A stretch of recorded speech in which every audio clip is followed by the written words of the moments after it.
Hey everybody, it's Van Time with Chuck and Deb.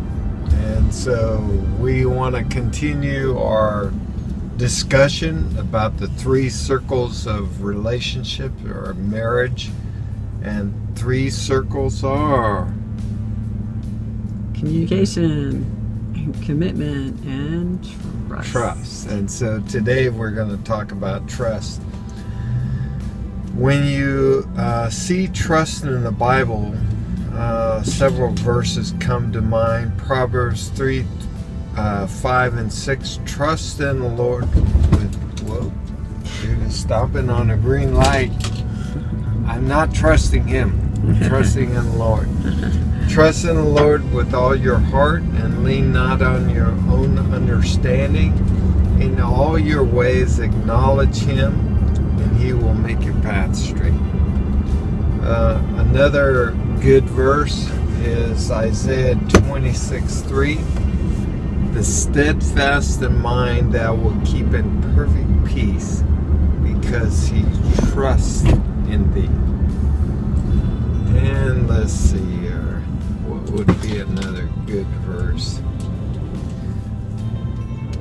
How about Romans 4, 20 and 21?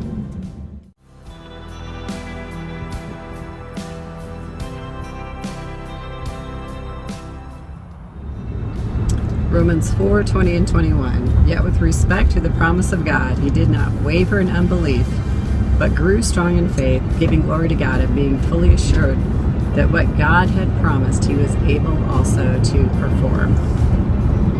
Yeah, so just like we trust God, in order to have healthy relationships, we have to trust one another. And sometimes trust comes easy, and sometimes it comes hard.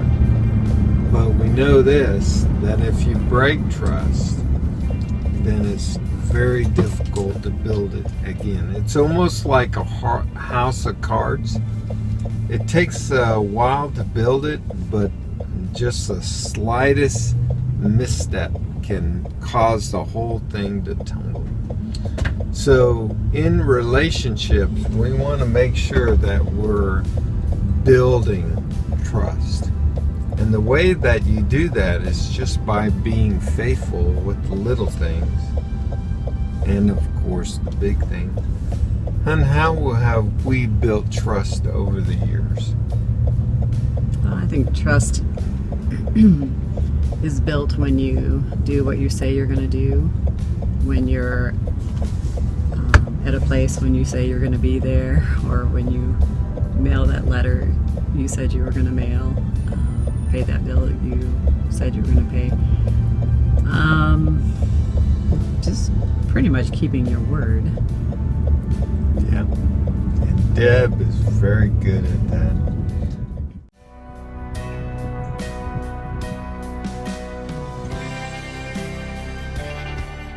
So, Brett Wilson and I were sharing the gospel with a guy last night doing the 411, and he hadn't been baptized. So I texted Deb, hey, fill the baptismal.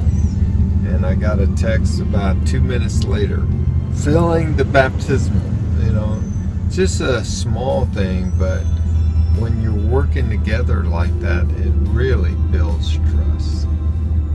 So, good job on it. All right.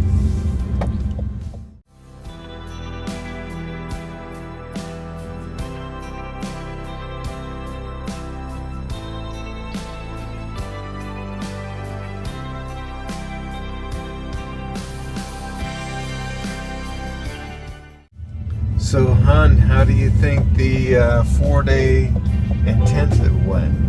It went really well. I think there were some folks that came from out of town, and that was good because they stayed with people who lived here, and so there was a lot of good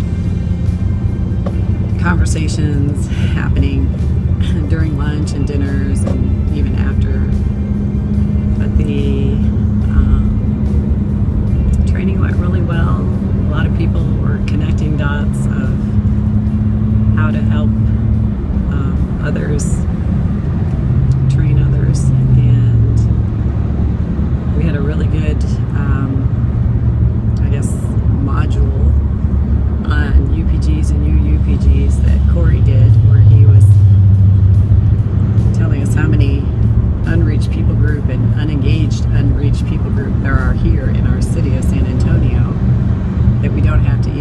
go across the ocean to reach the nations,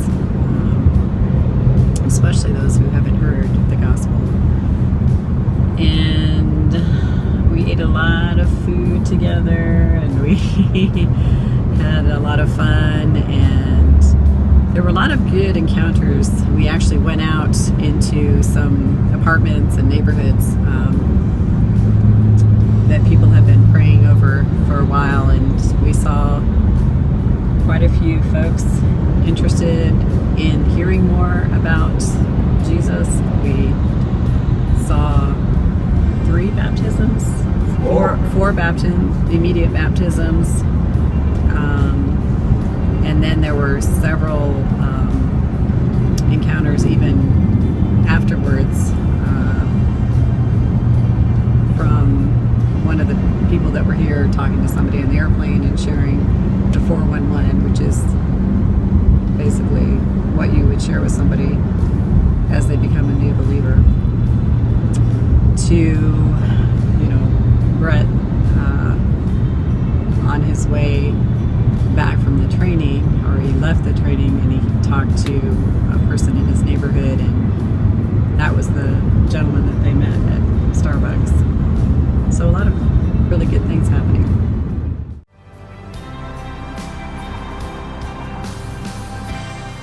We really want to thank all the folks that helped out this weekend.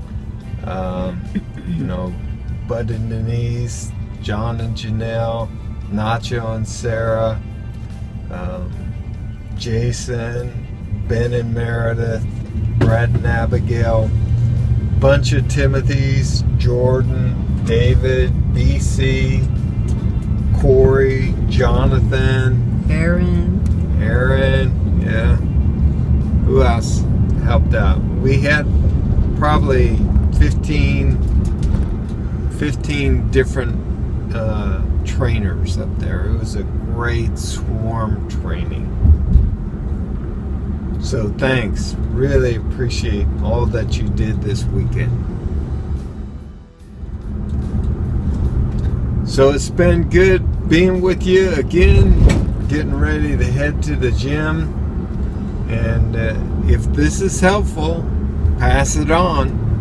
And until next time, keep making disciples.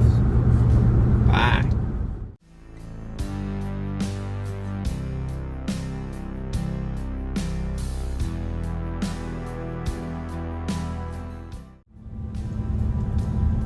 Last words?